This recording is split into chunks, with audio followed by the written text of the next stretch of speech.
एकही महाराज मोर आला नाही. कोण? भगवान परमात्मा राधेची समजूत काढण्याकरता मोर दाखवण्याकरता घेऊन गेले निधीवनाच्या साईडला. एकही तिथे मोर आला नाही. आणि भगवान परमात्मा राजेची समजूत काढण्याकरता काय बनले महाराज?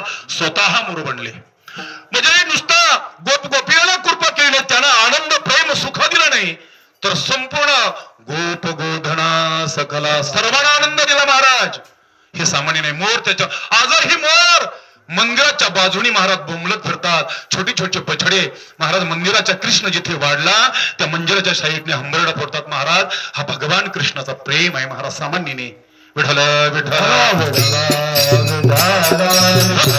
भाग आहे का तिथे देवाच्या रूपाने त्याला काही देताला नाही भगवंताला, म्हणून ते ज्ञानोबारायांच्या रूपाने आलं आणि सर्वांना अलौकिक प्रेमाची चाहूल दिली.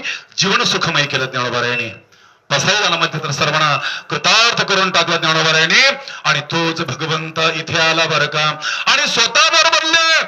आणि बघा सगळ्या गोप गोपी विशाखा ज्या असणाऱ्या तिच्या मैत्रिणी सगळ्या महाराज सगळ्या बघू लागल्या. अगं म्हटलं असं काय झालं?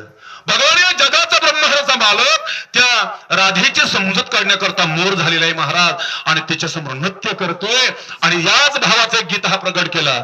मैं ब्रिज का मोर बनू गाऊ राधे राधे राधे राधे गायन करीन महाराज. ज्या टाइमात तुम्ही राधे राधे गाताना त्या टायमाला अधिक कृपा आणि लवकर कृपा जर कोणावरती आमच्यावरती होत असेल तर त्याचं नाव आहे परिपूर्णतमावर भगवान गोपाल कृष्ण. विठ्ठल विठ्ठल म्हणून वर्णन केलं त्याला. हा महाराज गोकुलीच्या गोलिया गोपी गोधना सकला. सगळ्यांना हा आनंद प्राप्त झाला. सगळ्यांना आनंद प्राप्त झाला. बरं याही पेक्षा त्यांना मिळाला, परंतु अजून त्याला कोणाला दिला हा शेवटच्या चरणामध्ये वर्णन केले ज्ञानोबारायांनी. बापा रखमादेवीवरून